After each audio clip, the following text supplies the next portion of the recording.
नमस्कार। कल कांग्रेस पार्टी में कन्हैया कुमार और जिग्नेश मेवानी शामिल हुए हैं और कांग्रेस पार्टी में इस बात को लेकर कई सारे सवाल उठ रहे हैं। कई लोग कह रहे हैं कि बहुत अच्छा हुआ है, पार्टी के लिए युवा चेहरे जुड़ रहे हैं। कई लोगों का कहना है कि पार्टी कांग्रेस अब नई लेफ्ट बन गई। इस पर बातचीत करने के लिए मेरे साथ गुजरात कांग्रेस के वर्किंग प्रेसिडेंट और युवा नेता और पाटीदार आंदोलन से निकले हुए हार्दिक पटेल है। हार्दिक पटेल जी, बहुत बहुत शुक्रिया हमसे बात करने के लिए, अपना समय निकालने के लिए।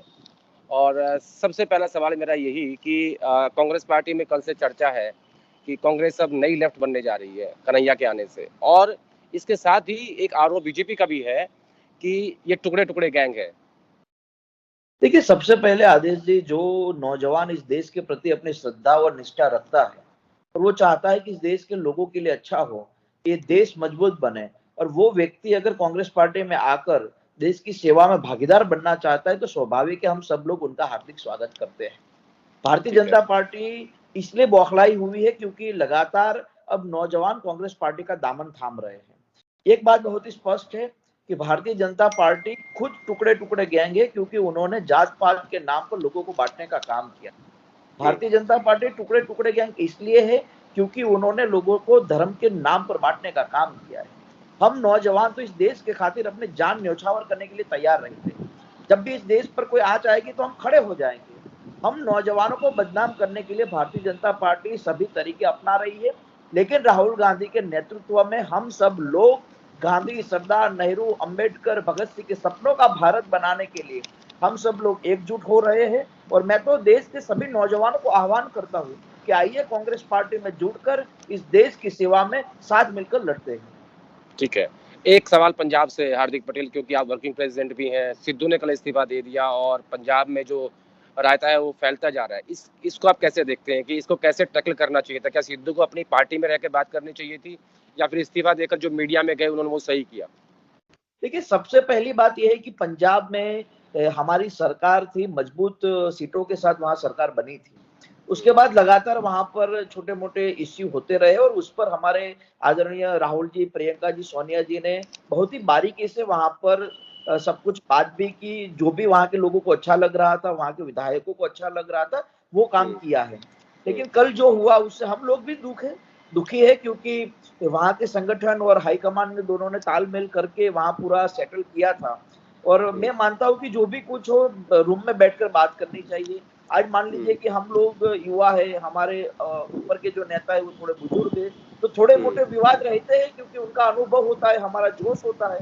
तो मेरा ये मानना है कि बैठकर बात करेंगे तो काफी कुछ सॉल्यूशन होगा। और आज के समय में आपसी लड़ाई से बेहतर है कि हमें सत्ता के सामने लड़ना चाहिए। जो सत्ता आज देश को खराब करने के लिए, देश को बर्बाद करने का काम कर रहा है। और मेरा ये मानना है कि बहुत जल्द पंजाब का जो प्रॉब्लम है वो सॉल्व हो जाएगा और फिर से पंजाब में कांग्रेस की सरकार बनेगी। ठीक है, अब आपके राज्य में चलते हैं, गुजरात में। गुजरात में हार्दिक जी, पिछली बार आपकी सरकार बनते बनते रह गई थी। वो जो कमियां रही थी पिछली बार की, उनको इस बार कैसे पूरा करेंगे? और क्या कोई कोई ठोस प्लान आपके पास है? क्योंकि लंबे अरसे से कांग्रेस सरकार कांग्रेस की गुजरात में नहीं है। इसमें आपके ऊपर एक जिम्मेदारी है, हो सकता है आगे चल के आपको जिम्मेदारी और भी मिल जाए।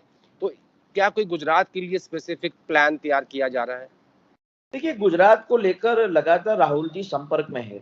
जहां जरूरत पड़ती है संगठन को लेकर, बूथ को लेकर वो हमसे बातचीत करते रहते हैं। 2017 में हम लोगों ने बहुत अच्छा प्रदर्शन किया था, लेकिन भारतीय जनता पार्टी की तानाशाही और अवसरवादी सरकार ने हम लोगों को सत्ता बनाने से रोक दिया था। लेकिन 2022 में हम बिल्कुल सरकार बनाएंगे, क्योंकि जनता का आशीर्वाद कांग्रेस के साथ है। हम लोगों ने एक प्लान किया है कि गुजरात के 16,000 गांवों में जाना है, लोगों से मिलना है, लोगों की समस्याओं को समझना है और उन समस्याओं पर लगातार सरकार पर हमला भी बोलना है और लोगों को न्याय दिलाना है। हम सब जानते हैं और आप भी बहुत बखूबी जानते हैं कि गुजरात में कोरोना महामारी के दौरान जो हाल हुआ है, हजारों लाखों लोगों की मौत हुई है, हजारों लाखों परिवार दुखी और परेशान हुए। ऐसे समय में हमने अभी कोरोना की न्याय यात्रा का प्रारंभ किया है। सरकार कहती है कि 10,800 लोगों की डेथ हुई है गुजरात में, लेकिन हमने पिछले 3 हफ्ते में 38,000, मतलब 40,000 परिवारों तक पहुंच चुके हैं जिनकी कोरोना में मृत्यु हुई है। और हमारा ये मानना है कि गुजरात में 2.5 लाख का आंकड़ा है जिसमें कोरोना में सरकार की गलत नीतियों के कारण लोगों की मौत हुई। तो लगातार कोरोना महामारी में लोगों को न्याय मिले, बेरोजगारी चरम सीमा पर है। और आपको ये जानकर हैरानी होगी कि गुजरात गांधी का है जहां पर शराब पर पाबंदी है, लेकिन 10 दिन पहले मुंद्रा पोर्ट पर 3000 किलो ड्रग्स यानी कि 21,000 करोड़ की ड्रग्स पकड़ी गई है। तो गुजरात जिस तरह से जिस माहौल में गुजर रहा है, उस माहौल में गुजरात को बचाने के लिए 6.5 करोड़ गुजराती एक हो रहे हैं। और मुझे भरोसा है कि 22 में 2/3 बहुमत के साथ सरकार बनाने के लिए हम तैयार हैं। हार्दिक जी, आपने पाटीदार आंदोलन की अगुवाई की थी, आप वहीं से आपकी लीडरशिप उभर के आई। अब बीजेपी ने पाटीदार ही सीएम बना दिया है, तो ये एक चुनौती है कांग्रेस के सामने और आपके सामने खास तौर पे, क्योंकि एक बहुत बड़ा तबका है पाटीदारों का जो बीजेपी से नाराज था, जिसको अब उन्होंने सीएम बना के सेटल कर दिया है।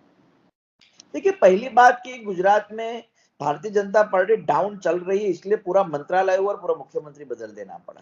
गुजरात की जनता ने तय किया है कि भले उन्होंने मुख्यमंत्री बदला हो, हम तो पूरी सरकार बदलने के मूड में हैं। और एक बात बहुत ही स्पष्ट है कि कोई भी समाज का व्यक्ति मुख्यमंत्री बन जाए तो सिर्फ एक समाज का वो मुख्यमंत्री नहीं है, वो पूरे गुजरात का मुख्यमंत्री है। 6.5 करोड़ लोगों के दुख और दर्द को दूर करने का काम उसके जिम्मे आ चुका है। लेकिन भारतीय जनता पार्टी जो जाति के आधार पर राजनीति कर रही है, उसे एक बात तो स्पष्ट हो गया है कि इस देश को बनाने के लिए नहीं, लेकिन भारतीय जनता पार्टी तोड़ने का काम करती है। गुजरात में पटेल को सीएम बना दिया, उत्तर प्रदेश के अंदर उन्होंने एक एक जाति को ढूंढ ढूंढ कर नए मंत्री बना दिए गए, और दूसरी तरफ बोलते हैं कि हम जातिगत जनगणना नहीं करेंगे। अरे गजब बात है। आपका दोहरा चरित्र भारतीय जनता पार्टी का लोगों के समझ में ही नहीं आ रहा। तो कहने की बात बहुत ही स्पष्ट है कि गुजरात में गुजरात के लोगों ने यह तय किया है कि आप किसी भी समाज को आगे करें या किसी भी व्यक्ति को आगे करें या किसी को मुख्यमंत्री बनाए, लेकिन हम लोगों ने, गुजरात की जनता ने यह फैसला किया कि अब सरकार बदलनी है। वो सरकार चाहिए जिन्होंने गुजरात के हितों के लिए काम किया था, जिसने सोचा था।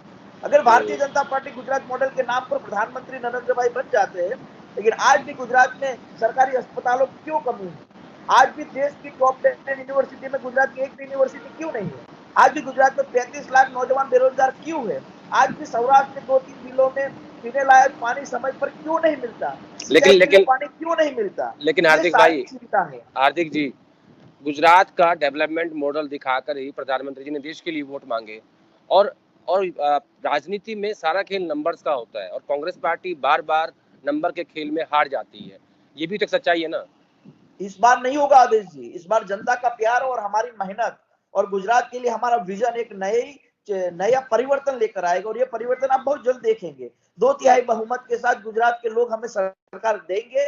गुजरात के लोग ये कहेंगे कि हमारी जो 25 साल से भारतीय जनता पार्टी की गलती थी, वो गलती को हमने सुधारा है। और हम ये निश्चित रूप से कहते हैं कि जो सपना गांधी और सरदार का गुजरात को लेकर था, पूरे हिंदुस्तान को लेकर था, वो सपने की शुरुआत हम गुजरात से शुरू करेंगे। और मैं लगातार एक बात को कहना चाहता हूँ कि मोदी जी का रिश्ता गुजरात से तो बाद में होगा, उससे पहले का रिश्ता तो गुजरात से गांधी फैमिली का है। ये वही गुजरात से है जहां से इंदिरा जी को गांधी सरनेम मिला था। तो लगातार गांधी फैमिली गुजरात से साथ अपना प्यार मोहब्बत रख रहा है, और हमें भरोसा है कि उनकी चिंता, उनका प्यार, उनका स्नेह, उनकी मेहनत गुजरात से रंग लाएगा। हार्दिक जी, एक सवाल आपकी लीडरशिप के ऊपर बार बार ये बात होती है कि क्या राहुल गांधी मोदी का विकल्प है, और विपक्षी एकता के नाम पर बार बार विपक्षी पार्टी इकट्ठी भी होती हैं। आपका व्यक्तिगत एक्सपीरियंस क्या है राहुल गांधी के बारे में, और दूसरा कि क्या सही मायने में राहुल गांधी ही है वो कि जो मोदी का विकल्प देश के सामने हो सकते हैं, या कोई थर्ड फ्रंट बनकर सामने आएगा? ये थोड़ा सा आगे का सवाल है, लेकिन इस पे मैं आपके विचार जरूर जानना चाहता हूँ।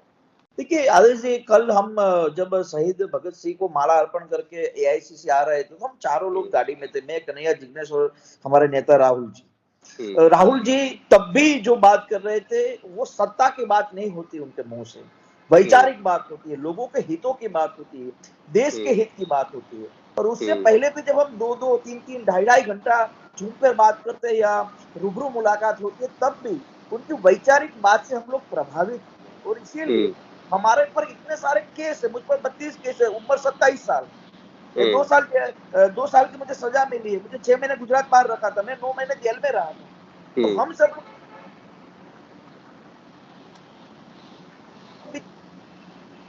हम सब लोग बीजेपी के सामने क्यों लड़ रहे हैं? बस उसका कारण ही इतना है कि हम वैचारिक लड़ाई लड़ना चाहते हैं, हम लोगों के हितों की लड़ाई लड़ना चाहते हैं। और राहुल जी पूरे हिंदुस्तान का चेहरा है, पढ़ा लिखा इंसान जो कहता है कि मुझे इस देश के हित में काम करना है।